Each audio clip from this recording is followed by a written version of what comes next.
시편 46편 1절 말씀 우리 다 같이 보겠습니다. 시편 46편 1절입니다.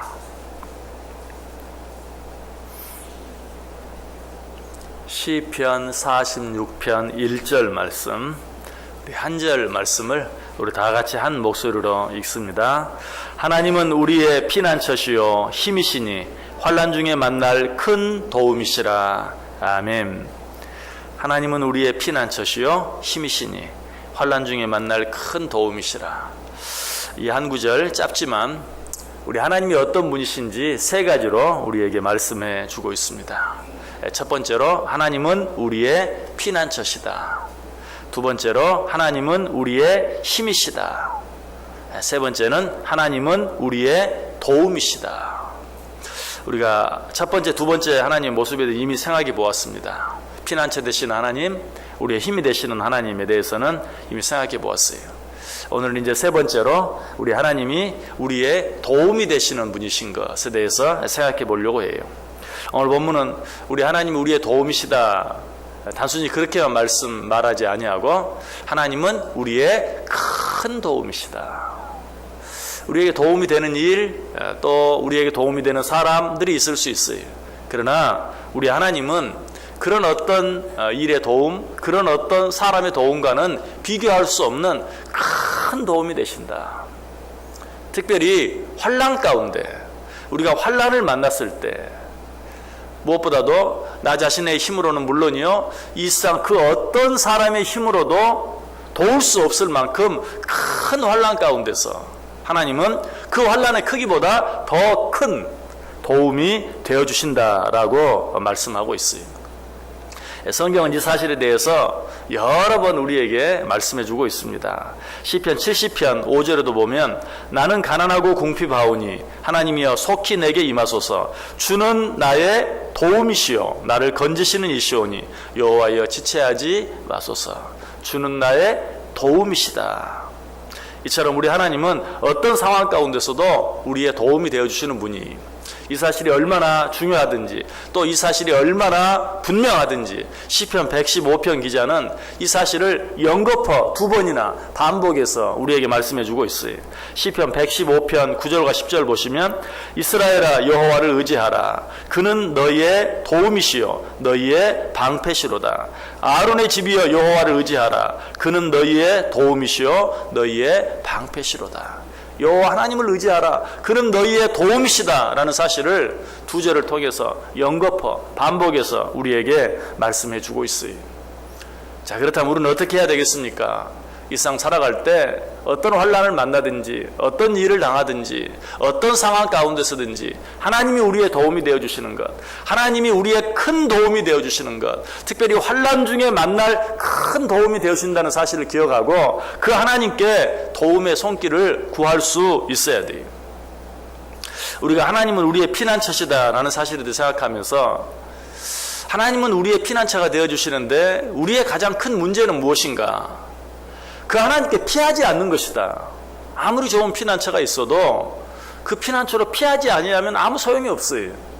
마찬가지 하나님은 우리의 도움이 되어주시는데 우리의 가장 큰 문제는 무엇인가? 그 하나님께 도움을 구하지 않는 거예요. 그 하나님께 손을 내밀지 않아요. 하나님을 믿는다고 하면서 또 하나님께 기도한다고 하면서 정작 어떤 큰 환난을 만나면 그 하나님을 잊어버리고 눈에 보이는 어떤 사람을 향해 달려나아가는 그런 우리의 모습을 자주 보게 돼요. 평상시에는 하나님을 믿는 자 같아요.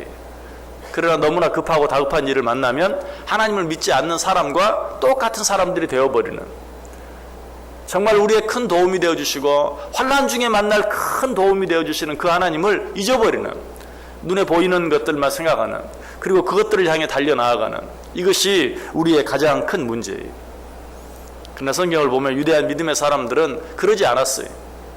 어려움이 있을 때, 환난을 당했을 때 제일 먼저 하나님을 생각했어요. 하나님이 우리의 피난처가 되시고 하나님이 우리의 힘이 되시고 하나님이 우리의 도움이 되신다는 사실을 기억하고 그에게로 달려나아가는, 여러분 이것이 바로 믿음을 가진 자들의 마땅한 모습이. 시편 12편 1절에도 여호와여 도우소서 경건한 자가 끊어지며 충실한 자들의 인생 중에 없어지나이다.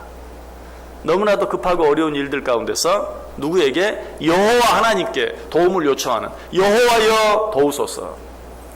우리가 어떤 어려움을 만났을 때든지 우리의 입에서 나오는, 가장 먼저 나오는 첫 마디는 이것이 돼야 돼. 여호와여 도우소서. 나의 도움이 되시는 여호와여 도우소서. 나의 큰 도움이 되시는 여호와여 나를 도와주소서라고 기도할 수 있어야 돼요. 이 시편 12편은 이 시편 12편이 지어진 배경에 대해서 두 가지 견해가 있어요. 그 첫 번째 견해는 아히멜렉을 비롯한 85명의 무고한 제사장들이 희생을 당했을 때, 도액의 손에 죽임을 당했을 때 지어진 시이다라고 말해요. 정말 그야말로 모든 제사장들이 죽임을 당하는, 나의 죽음도 정말 이제 내 발등에 떨어진 그런 불과 같은 그런 때에 지어진 시이다. 그 첫마디가 뭐였어요? 그때 그 시인의 입에서 나온 첫마디가 뭐였어요? 여호와여 도우소서.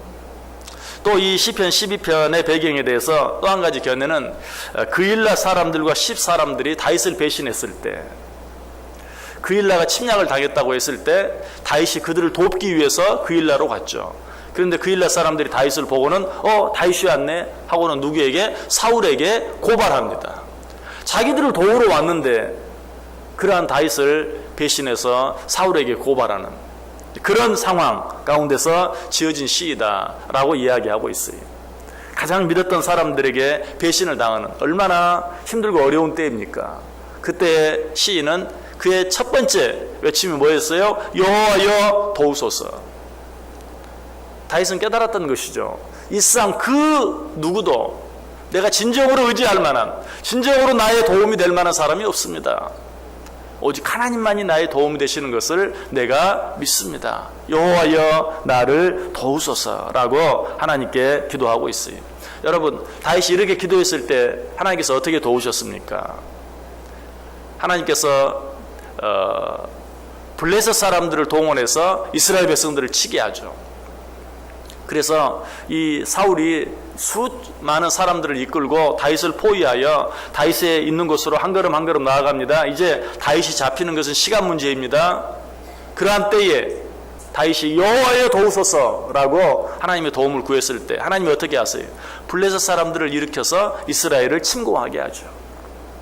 그러자 이스라엘 군인이 누구에게? 사울에게 달려옵니다. 왕이시여, 지금 블레셋이 침공했나이다. 이제 한 걸음만 더 나아가면 다윗이 앞에 있는데, 바로 그 가운데서 사울은 발걸음을 돌이키죠. 왜? 당장 블레셋 사람들의 침공을 막아야 하니까. 오직 하나님만이 나의 도움이시라는 사실을 알고 가장 위급한 상황, 이제는 모든 것이 끝났다, 더 이상 바랄 것이 아무것도 없다 하는 그 순간에 여호와여 도우소서 라고 외쳤을 때 하나님께서는 기적적인 방법으로 다윗 바로 코앞에서 사울로 하여금 돌아서게 만드는 기적을 행하시는 것을 보게 돼요. 여러분, 여호와 하나님이 우리의 도움이 되시는 것 믿으시기 바랍니다. 여호와 하나님이 우리의 도움이 되시되 큰 도움이 되신다는, 여러분에게 도움이 될 만한 어떤 사람이 있습니까? 그 사람과는 좋게 비교할 수 없는 여호와 하나님은 큰 도움이 되시는, 여러분에게 어떤 어려움, 어떤 환난이 있습니까? 제 아무리 큰 환난이 있다 할지라도 그 환난 가운데서 만날 수 있는 큰 도움이 되신다는 사실을 우리는 결코 잊지 말아야 돼요. 무엇보다도 어려운 일이 있을 때 그 하나님께 도움을 요청할 수 있어야 돼요. 이 하나님께서 우리의 도움이 되어주신다는 증거가 시편 94편에도 잘 나타나 있어요. 시편 94편을 기록한 시인도 아까 시편 12편을 기록한 시인과 마찬가지로 참으로 급박한 어려운 가운데 있었어요. 무엇보다도 그 어려운 가운데서 자기를 도와줄 자가 아무도 없었다고 시인은 고백하고 있어요. 시편 94편 16절에 누가 나를 위하여 일어나서 행악자들을 치며 누가 나를 위하여 일어나서 악행하는 자들을 칠까? 나를 도와줄 자가 아무도 없구나. 시편 94편 18절 여호와여 나의 발이 미끄러진다고 말할 때에, 정말 이제 넘어지기 일보 직전, 그런 가운데서도 아무도 나를 도와줄 수 없는 그런 때, 또 시편 94편 19절에도 내 속에 근심이 많을 때에, 염려와 근심으로 가득 차 있는 너무나도 힘들고 어려운 때에 그런데 그 가운데서도 이 시인을 도와주는 분이 계셨어요. 누구십니까? 시편 94편 17절에 여호와께서 내게 도움이 되지 아니하였다면, 내 발이 거의 미끄러질 뻔한 때에, 내 속에 근심이 많을 때에, 그런 가운데서도 아무도 나를 도와주지 않는 때에 내게 손을 내어 미시는 분이 있었다. 누구라고 이야기해요? 여호와 하나님이다. 여호와 하나님께서 내게 도움이 되지 아니하셨다면 나는 망하고 말았을 것이다.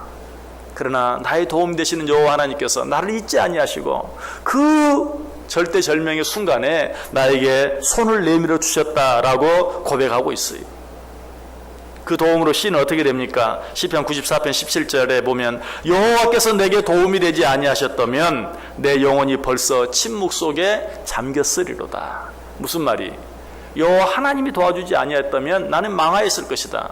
결국 어떻게 되었다는 것이에요? 여호와 하나님께서 도우심으로 말미암아 내가 그 깊은 수렁 가운데 빠지지 아니하고 건져냄을 당하였다. 우리 지난 한 달 동안 주일날 설교를 통해서 요나 생각해 보았죠. 요나가 그 깊은 바닷속 물고기 뱃속에서 어떻게 건지냄을 당했습니까? 그 물고기 뱃속에서 여호와 하나님께 기도함으로 모든 것이 끝난, 누구도 도와줄 수 없는 깊은 바닷속 큰 물고기 뱃속에서 그는 여호와 하나님께 부르짖었어요. 기도했어요. 회개했어요. 하나님께 도움을 요청했어요. 그렇게 했을 때 하나님이 어떻게 하셨습니까? 요나서 2장 6절에 내가 산의 뿌리까지 내려갔사오며 땅이 그 빗장으로 나를 오래도록 막았사오나 나의 하나님 여호와여 주께서 내 생명을 구덩이에서 건지셨나이다. 설령 깊은 바닷속이라 할지라도, 아니 물고기 뱃속과 같은 곳이라 할지라도 하나님이 나의 도움이신 것을 알고 그의 도움을 구하는 자들, 하나님은 그들의 도움이 되어주신다. 시편 28편 7절에 말합니다. 여호와여, 여호와는 나의 힘과 나의 방패시니 내 마음이 그를 의지하여 도움을 얻었도다. 시편 33편 20절에 말합니다. 우리 영혼이 여호와를 바라며 그는 우리의 도움과 방패시로다. 시편 72편 12절도 말합니다. 그는 궁핍한 자가 부르짖을 때 건지며 도움이 없는 가난한 자도 건지며. 시편 121편 1절 2절도 내가 산을 향하여 눈을 들리라 나의 도움이 어디서 올까? 나의 도움은 천지를 지으신 여호와에게서로다. 믿으십니까? 오늘날 어떻게 살기를 원하세요? 하나님이 나의 도움이 되시는 것을 믿으시길 바랍니다. 그리고 어떤 어려운 일이 닥치든지 그 여호와 하나님께 도움을 구하는 일을 잊지 마시기 바랍니다. 그렇게 하기만 하면 하나님은 반드시 나의 도움이 되어주셔서 내가 제 아무리 깊고 어두운 곳, 도무지 헤어나올 수 없는 곳, 그런 곳에 있다 할지라도 하나님은 나에게 손을 내밀어 주시고 그 가운데서 나를 건져내 주신다라고 말씀하고 있어요. 이 하나님으로 말미암아, 아니 이 하나님과 함께 이 하루 승리할 수 있는 저 여러분 꼭 될 수 있기를 주님의 이름으로 간절히 축원합니다.